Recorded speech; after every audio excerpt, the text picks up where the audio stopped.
이 소리는 바로 인공와우를 통해서 들리는 소리였는데요. 웅웅거리고 정확하게 들리지 않아 들으면서도 이해가 어려웠습니다. 청각장애 많이 들어보긴 했지만 그들의 삶에 대해 간접적으로 체험해보신 적 있으신가요? 여기 메타버스 신기술을 이용해 청각장애를 체험해볼 수 있는 콘텐츠가 있습니다. 바로 메타버스 방탈출 침묵의 방 만나서 반갑습니다입니다. S사에서 제작한 이프 땡드에서 체험이 가능해 설치 후 아바타를 만들어 이프 스퀘어를 통해 접속 가능합니다. 이렇게 방 안으로 들어오면 만땅이라는 인물이 나와 소개를 하는데요. 총 7개의 문제를 단서를 찾아 번호를 입력하면 됩니다.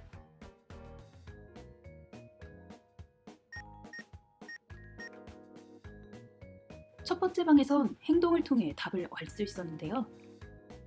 과연 누구에게 주의를 준 걸까요? 전 이 세 번째 방인 카페에서 입모양을 보고 맞추는 것이 너무 어려웠어요. 저는 힌트를 물어보며 이 메타버스를 제작한 분을 만나보았습니다. 전체 장애 인구 중 2위를 차지하고 있는 청각장애. 청각장애 44만 시대라지만 관련 매너 등 청각장애에 대한 청인들의 인식은 여전히 저조한 상황이었습니다. 이유는 바로 다른 장애와 달리 청각장애를 체험해볼 수 있는 활동들은 전무하기 때문입니다. 휠체어는 직접 타보며 경험할 수 있지만 청각장애를 제대로 체험을 할 수 있는 마땅한 수단은 존재하지 않았죠. 그때부터 청각장애와 관련된 자료와 기관들을 찾아다니며 인터뷰를 요청했습니다. 서울롱아인 협회에서 인터뷰 기회를 주셔서 청각장애인분들의 일상부터 겪어보지 못하면 모르는 이야기까지 들을 수 있었습니다. 청인과의 일상생활 속 대화, 마치 안무와 같다는 한 분의 이야기가 인상 깊었는데요. 청각장애는 소통에 큰 어려움을 안겨주는 것이라 일상이 암호를 푸는 것 같다고 말씀해 주셨습니다. 마침 저희 메타버스에는 방탈출을 소재로 진행되는 콘텐츠가 있었는데요. 탈출을 위해 암호를 푸는 행위와 소통을 위해 입술 등 의미를 해독하는 청각장애인의 일상은 닮아있는 게 아닌가 하는 생각이 들었습니다. 제작하면서 힘들었던 점은 정확한 현실을 전달하는 것이었어요. 청각장애를 전달해야 할 메시지로 잡은 것과 일맥상통하는데 정보가 적고 체험이 어려운 만큼 저희 팀이 전달해야 할 내용이 무엇이고 그 내용이 사실일지 판단하는 것이 어려웠습니다. 더욱 서칭을 하기보다는 최대한 우리가 직접 듣고 경험해보자 생각했습니다.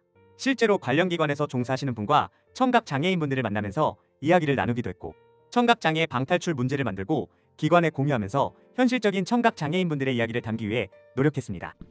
영화 그랬는데 말고 같으면 이름표는 유학입니다. 방탈출을 재미있게 즐기며 느끼는 어려운 만큼 청각장애인분들이 어려움을 겪고 있구나. 청각장애인분들의 이야기에 집중해서 클리어해 나가시면 가장 재미있게 캠페인을 즐기실 수 있을 것입니다.